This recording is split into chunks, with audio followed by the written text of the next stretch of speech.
King Tutankhamun was the youngest pharaoh in ancient Egypt's history. He was originally born with the name Tutankhaten, meaning the living image of Aten. Aten was the sun god at the time. However, Tut changed his name to Tutankhamun shortly after being given the throne. The Egyptian people were open about their sexuality. They believed performing incest would keep the bloodline pure. King Tut's father, Akhenaten, and his mother, known as the Younger Lady, were siblings. This caused many of King Tut's features to be distorted. He was born with feminine hips, an overbite, a clubbed foot, and unusually large breasts. Tutankhamun overtook his father's throne in 1332 BCE. This same year, Tut married his wife Ankhesenamun, who was also his half-sister. The couple ended up having 2 daughters who were stillborn. Throughout his reign, Tutankhamun's goal was to restore the older ethics of ancient Egypt that the previous ruler, his father, had decided to change. One of the main goals of King Tut's reign was to repair the relations with the countries around ancient Egypt. One of the countries he sought to repair relations with was the country of Mitanni.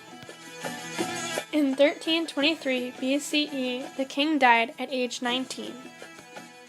Not a lot of information is given about King Tut's life, except for what was written on the walls of his tomb. In 1922, King Tutankhamun's tomb was discovered by Howard Carter. CT scans were given to King Tut's body to reveal evidence of the cause of his death. The CT scans revealed that his kneecap was missing and the skin around his knee was missing as well. It also showed he had a large hole in his skull. There were 3 main theories as to how the young king may have died. The first theory said that he may have died while in combat. The second theory said that he may have died by an accident.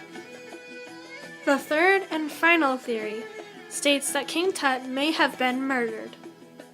Each theory, in its own way, supports the evidence that researchers found, but which was the one that actually killed King Tut? After years of research, scientists concluded that the young king died of gangrene, or infection, from the knee. The infection came from a combat injury in the knee.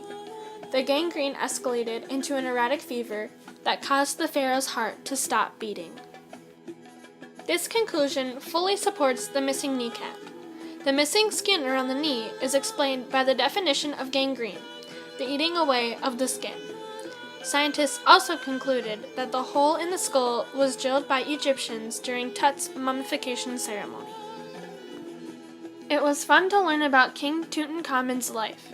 It provided me with knowledge and an understanding for ancient Egyptian history and provides me with a sense of Egyptian culture.